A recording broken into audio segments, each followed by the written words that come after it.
Over the weekend, Ukraine, and it looks like NATO, authorized a Pearl Harbor-like attack deep into Russia on millions. Some are even saying over $1 billion in military equipment. I want to go through this and other big stories with retired Colonel Tony Schaefer. Colonel Schaefer, thank you for joining me. Stephen, it's always a pleasure to join you. Thanks for having me, especially on this topic. Yes, wow. I watched, what footage was out there over on X. I'm confused on a couple of things. I hope you can help me better understand. Sure.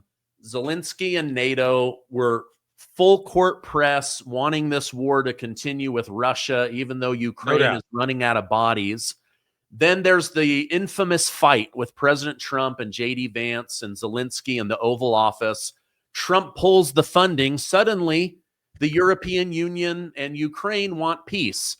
Now that we're here to the peace talks and money is flowing again, suddenly NATO, Zelensky, they sign off on this Pearl Harbor-like attack with tons and tons of drones destroying nearly $1 billion in equipment. What do you know? Where do you see this thing sitting as of right now? Yeah, so to your point, there's no way that our intelligence, I'll just be blunt, wasn't somehow included in this. I don't think, now I'll say this, I don't think President Trump knew about it. I don't think Pete Hegseth knew about it. I think this was something that's been in the works for well over a year. I think this is, especially when you look at the sophistication. And it was a lot of locations to include Siberia.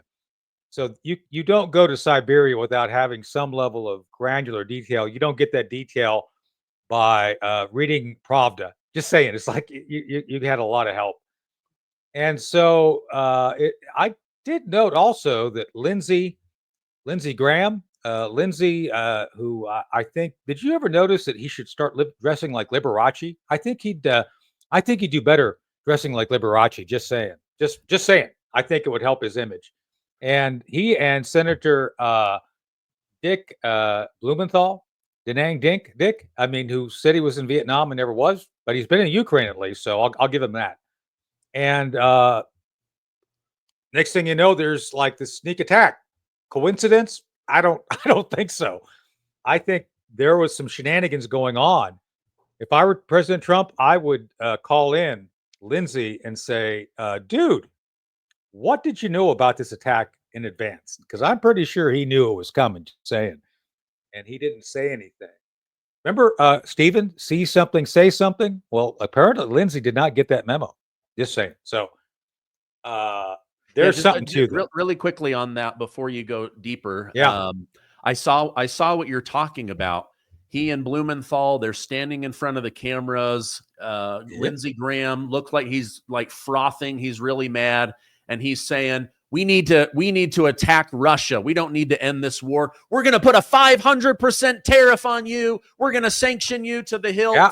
Blumenthal's agreeing. Number one, are they allowed to do foreign negotiations, or isn't that President Trump?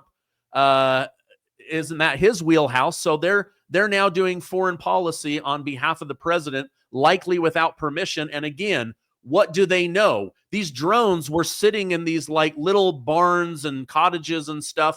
All of a sudden they come out, do this massive Pearl Harbor-like attack. Something stinks here. Yeah.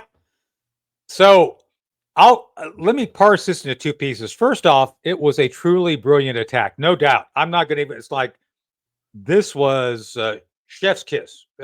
Brilliant. Absolutely brilliant. It was compared on air earlier today to the Doolittle raid on Tokyo. It's like, well, I can see the parallel, but that's where it ends. Like when we attacked Tokyo, we had a whole U.S. Navy coming across that we were building. It's like, hey, there's a plan to go with the sneak attack. There's nothing like that here. It's like, okay, now what? Now what do you do? And that leads me to the fact that Lindsey Graham and Dick Blumenthal are essentially siding with the Europeans. And I don't think that's what President Trump is digging. The other guy that's cheerleading for the Europeans is Keith Kellogg. And Kellogg is not a neutral party. He and Lindsey Graham, I would audit their bank accounts because, man, oh man, Stephen, something stinks because these guys are are on the side of Ukraine, not the United States. And here's why this matters. You're talking about a billion. BBC is saying 7 to 9 billion. Now, and by the way, curiously enough, BBC and the British media seems to have the best details of the attack. Oh, okay. That's interesting on his face. Like, really? Why do the British know so much about this? It's almost like they knew which planes they were going to hit and the price tag so that they could get their articles out faster. Yep. Within 24 hours. So not only is information interesting, it's sources of information. And I think you and I would agree this is interesting. Those who wrote the articles are part of the story.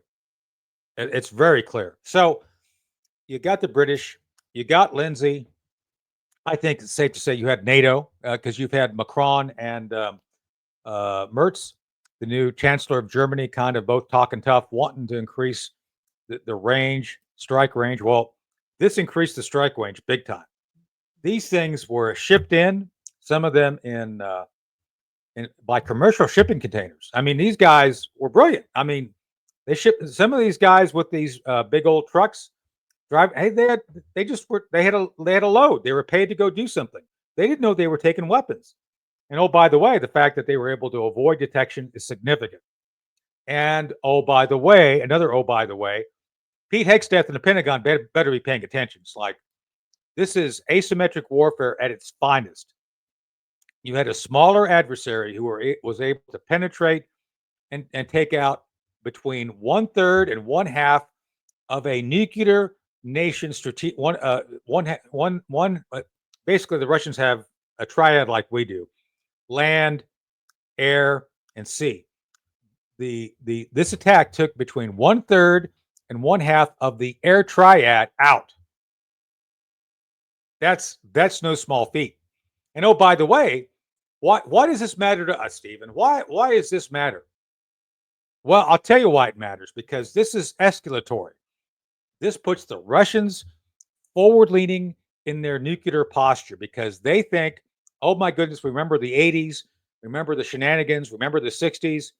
We almost, we are by nature paranoid. So they've gone to high alert because do they trust us when we say, will they take our word saying, hey, we weren't part of this? No, they don't. Would I trust us? I don't know if I would trust us at this point, because you had a sitting U.S. senator in Kiev saying we need to go and get offensive and get in the face of the Russians. And next thing you know, it happens. So who's going to be blamed? They're putting us back into the Cold War. Exactly. And that's my next point. So when you look at why were the Russians' airplanes all out in the open? Because that's a treaty requirement. We, the United States, and the Russians still live under something called SALT, the SALT Treaty. The idea is, and here's a phrase for you: trust but verify. Have you heard that before? It's from the Reagan-Gorbachev era. So the agreement is we maintain an awareness of each other's strategic nuclear capability. That's what we've lived under successfully, by the way, for the past 50 years, right? We've avoided major catastrophic failure since the 70s, essentially, since the early 80s. And now that's all up in the air because of Zelensky, because of Lindsey Graham, Stallmer, Merz, Macron, because they want us to be drawn in. And why? Why is it, Stephen? It's called money. The Europeans have become enriched by our overfunding, I would say hyperfunding of this conflict. We have given the Ukrainians upwards of $19 billion.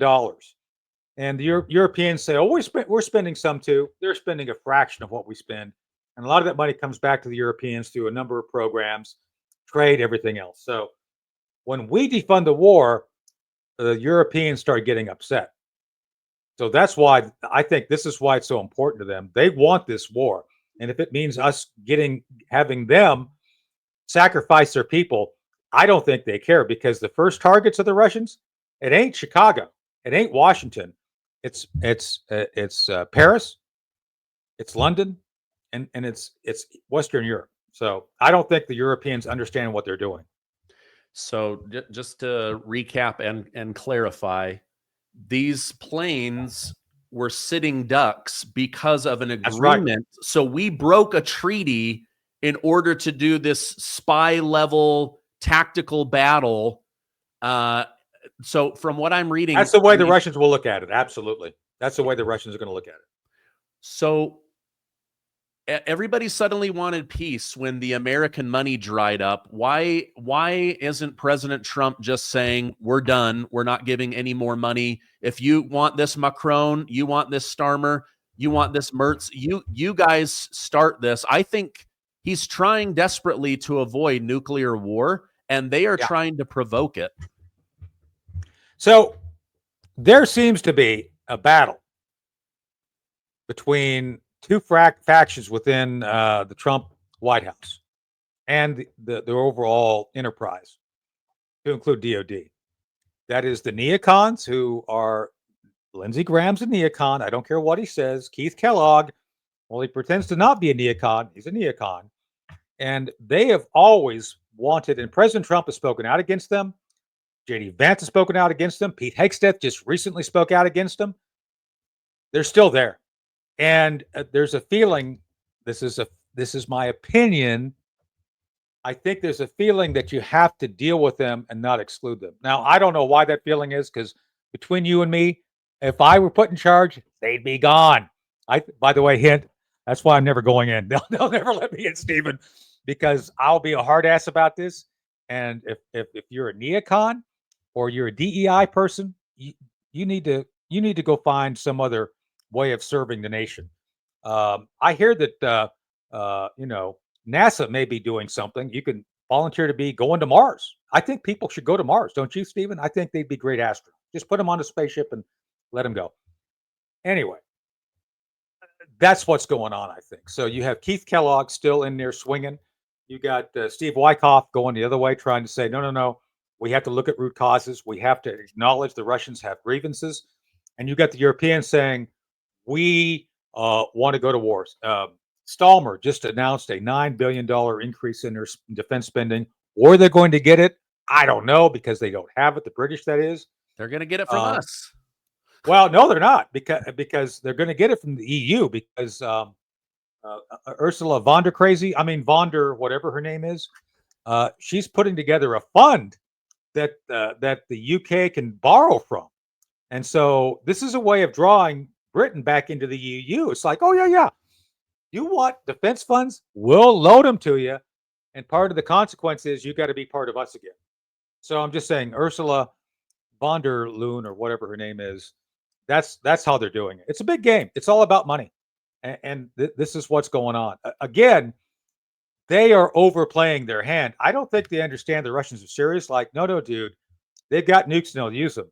And they're saying, we don't believe it. It's like, okay, well, we'll find out. And I don't think the Russians are bluffing in this case. Tax day has passed, but for millions of Americans, the real trouble just started. If you missed the April 15th deadline and still owe back taxes, the IRS is ramping up enforcement. Every day you wait only makes things worse. With over 5,000 new tax liens filed daily, tools like property seizure, bank levies, wage garnishment, the IRS is applying pressure like we've never seen before. Trump is doing what he can to rein them in, but they are hungry to collect that money. Now, increased administrative scrutiny means collections are moving fast. But what's the good news? You still have time for Tax Network USA to help you. Whether you're self-employed or a business owner, Tax Network USA can help you. I've been working with these guys for many years now. They've got you covered. They've helped people with billions of dollars in transactions. So even though we're past the deadline, it's not over. You can regain control of your tax and financial situation. Your consultation with them is completely free. So act now to stop the penalties, stop the threatening letters, and the surprise levies before it gets worse. I want you to call 800-958-1000 or visit tnusa.com/Gardner. You may have missed the April 15th deadline, but time has not run out. You have options, but let Tax Network USA help you, and let them help you today. I don't think they're bluffing either, and I don't look forward to this, but I'll bet you within the next couple of weeks, you and I are back on the airwaves talking about a massive Russian counterattack, because they're not going to let billions of dollars of military equipment be attacked, humiliated, while they're saying, okay, we're standing down, we're following the treaty. You guys, you're now playing into our nuclear doctrine. And they are just poking the Russian bear every chance they get. Yep. With no plan. It's like, between you and me, we've been friends a while. I think the audience knows this. We've had on and off the record conversations. Anytime you plan something sneaky, there's nothing wrong with it, especially if it's like, hey, this is a pretty good idea. But as my friend and mentor, General Tony Zinni, once told me, he was the Central Command commander under Bill Clinton, and he would get called in by Bill Clinton all the time. It's like, General Zinni, can you do XYZ? That's a bad impression of Bill Clinton. I feel your pain, Stephen. Anyway, and General Zinni would come in and brief him. It's like, well, yeah, we can do this militarily. We can do XYZ. But then what? What are you going to do after we do this military thing? Have you thought about the economic, the socio-economic, the psychological impacts of what? Yeah, we can do that. We could nuke Mecca. I'm just making this up. I'm not saying we ever proposed that. But we could do that. And then what? What are you going to do after that? And so that's what's missing here. And it was missing for the past 3 years, 4 years, that there's been this massive funding of tactics without any strategy. Sun Tzu once said, tactics without strategy is the noise before defeat. And here we are. Wow. Okay, let me switch gears with you, because we'll just have to see how Trump responds, how NATO pretends to respond, and then how Russia responds to this. I know people are unhappy with the Israel-Palestine situation. I've got my own opinions on this. However, most of them in America, I'm noticing, they're non-citizens of America. Over the weekend, an Egyptian Muslim torched several Jews, calling for peace and the release of remaining hostages. Pro-Palestinian protesters burned and destroyed buildings in another city, and then a group of pro-Palestinian people stormed a stage where the Secretary of the Navy was speaking. He was completely vulnerable. How do we avoid another summer of love, and how do we root out the crazies? And again, knowing that there's a lot of people that are upset about the Palestine-Israel situation. Well, two things are different now. First, the unlimited funding that the Democrats were getting via USAID, and it's not aid, it's USAID for the folks to understand. They were never giving aid. It was all about using those funds for a variety of intelligence, covert action, and social engineering actions. So that's why it's like that money's gone. So a lot of that money came back through think tanks to the United States for use during the summer of love, back during the first Trump. So that's gone. They're going to have to find a different funding mechanism, which they may do. Secondly, I think most Americans now recognize what's going on. It's like, this is not random. This is not grassroots. People aren't just showing up and being violent. These things at Harvard and Columbia, I said on the air several months ago with Blaine Holt, you allow these violent riots to exist, the inevitable next step is actual terrorism. And here we are. 2 acts of terrorism in 2 weeks. And I think more are coming, because the officials in mostly blue states, just saying, have allowed this to metastasize and get worse. And oh, by the way, as you mentioned, the Colorado attack, an Egyptian who overstayed an H1, H2 visa, applied for asylum, didn't get it, stayed anyway. He's a radical. He's an Islamist. Probably he's a Muslim Brotherhood guy. He should never have been here. And I think it's time for us to take a hard look on who comes here and why they come here. I'm completely for that. There's no guarantee of free speech if you're a foreigner. I'm sorry, it doesn't exist. The First Amendment is meant for U.S. citizens. There's no fundamental right for a foreigner to come here and disrespect us or our country. It's just not. You go to Russia, you get locked up for stuff like that. Not that I'm saying we should be Russia. I'm just saying that people are tolerated for a lot. And if you come here and decide you want to be violent, then you're not welcome. And I think that's the issue at this point. But on the issue of Hamas, Stephen, the Democrat Party took a position to be supportive of Hamas. They did. If you remember that Kamala Harris, when she was running for president, she was very soft, used soft language to call out anti-Semitism. She basically gave Benjamin Netanyahu the wet fish handshake, like, I got to shake your hand. That all was internalized by the Democrat Party. And when I see Adam Schiff and all these other Democrats now saying, oh, we regret this, like, no, you don't. No, you don't. You encourage this. You encourage the violence against those of the Jewish faith. So I really don't want to hear it. Most Americans see what's going on. I think President Trump's going to get broad support for going after these folks, even proactively, even using DHS to go after some of these folks. And frankly, if a Democrat politician is seen harboring foreign nationals or supporting individuals at universities who want to violate the free speech and are open to allowing Islamic radicals to harass Jews, those politicians need to be held accountable as well. So just saying. Yeah, well, Representative Jerry Nadler, Yeah. he just had one of his people arrested because Yep. just like that judge in Wisconsin was hiding and aiding and abetting people that are supposed to be removed. Yep. This Mohammed Solomon, as you mentioned, he came in 2022 under the Biden open border policy. He refused to self-deport, tried to integrate. Now people are dead and badly injured. Don't you think this proves President Trump's thinking is correct, that these illegal criminals have to be removed and that we still need a hard military presence on our border?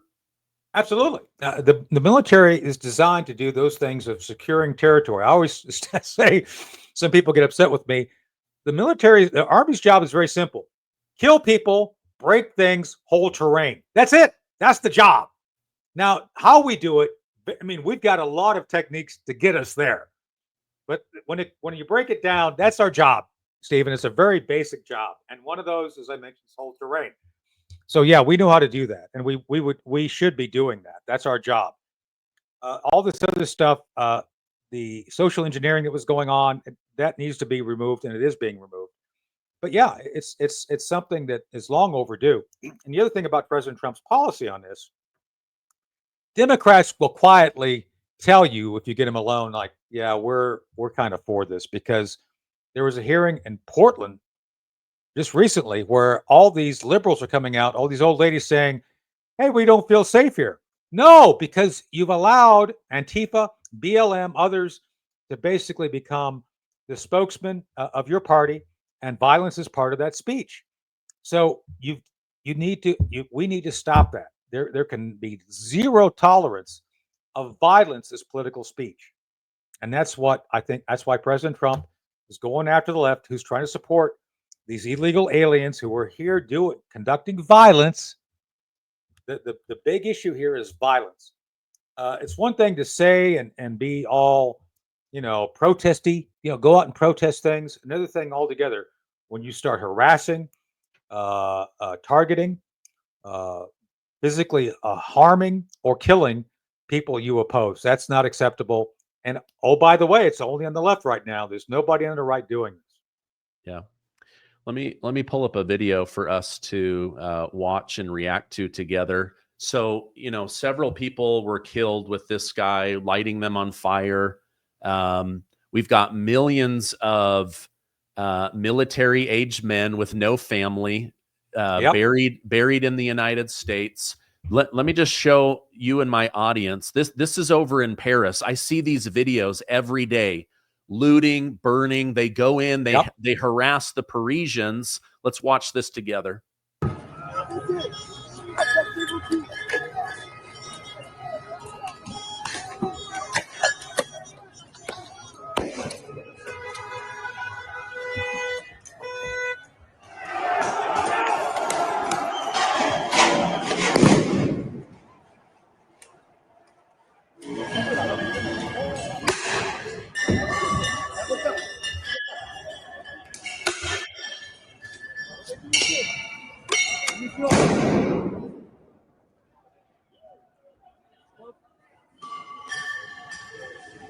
My worry is what happens when this same, a similar group gets activated in the United States. This isn't like the Bloods versus the Crips. No. This is people that hate America, that got into America, and they're now attacking. These are foreigners that hate Parisians, hate French people, and now they just go out in groups, hundreds, thousands at the times, throwing rocks, coming in with lead pipes, glass bottles, Molotov cocktails. My worry is this coming to America if they don't allow Trump to get people out of here?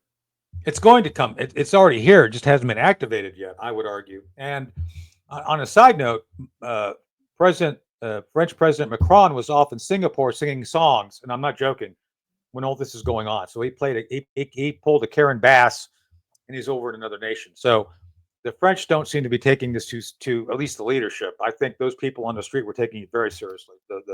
The police. Stephen, those people are already here. We've seen some of them show up at universities such as Columbia and New York, NYU, Harvard. They're here. They just haven't been able to have the courage of their conviction and go out and do something. And I think that's why it's so important to get ahead of it, to be, I would say, clear, steely-eyed and brutal. Not like to abuse them, but brutal in that you must not permit what we see in Paris to come here, to be able to be activated. Because a lot of those people, military-age males who have no purpose, they're here. There's tens of thousands, if not millions. And that's why it's so important for Homan, the Borders are, and the rest of the team to continue to do what they're doing. I think they ought to pick up the pace. I think they want to. There's talk of hiring more people, opening up red tape so that more can be out. But you've got all these Democrats and judges usurping the power of the sitting president, putting themselves in that constitutional place of authority. Right. But when their towns start getting attacked and they start losing more and more support, more and more voters, they shouldn't be shocked. You brought up Macron. Meanwhile, Macron has his political opponent, Le Pen, jailed. And from jail, she says, when I get out, we will kick these people out and we will make France safe again. And it's just, it's crazy what Europe is living through. And I honestly believe if Donald J. Trump had not won, we would be living under that right now. We've got to hold that and go another at least 12 years while they clean up the government and clean up the military and get our ducks in a row. Any final thoughts before we sign off? This is not random. None of this is random, Stephen. The stuff in Europe, the stuff here. I've said this a little bit before, and I just want to be steely clear on this so nobody can misinterpret what I'm saying. I have several friends. I've talked about them here before. Cherie Curry and Susan Olson. Cherie Curry from the Runaways, Susan Olson from the Brady Bunch. Good, solid Americans who kind of went through and became awake. They didn't get woke. They came up. It's like, oh, there's something going on here. And they've recognized that things coming out of things called like Agenda 21, Agenda 2030, these are all things which came out of the World Economic Forum. And there's a lot of people who have to understand that the World Economic Forum, the World Health Organization, these things are all controlled by globalists. They really do exist. Soros is one of them. And because they have so much money, they have purposely tried to upend the Western political constructs, those things which we've relied upon. This whole thing with the potential war in Europe, they're open to a war because that gives them the opportunity to rebuild. Remember, Build Back Better? Remember that? They're all for that because they want to build it back in their image of this utopian dream.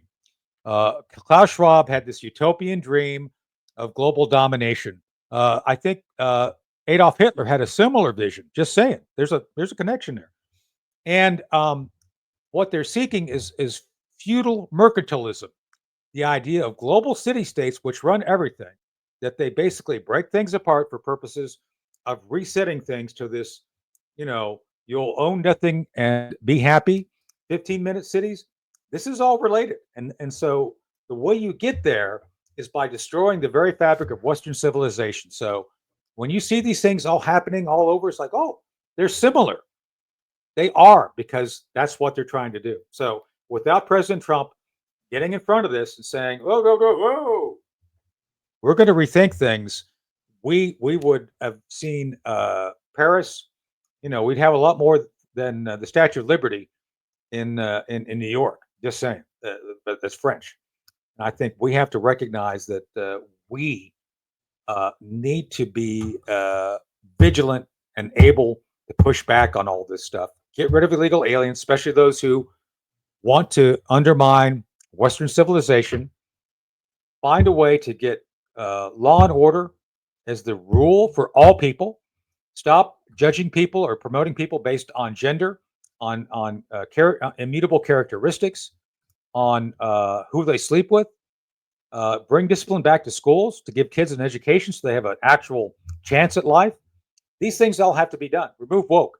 And, this is going to be a battle. This is not going to happen overnight. We're in year one.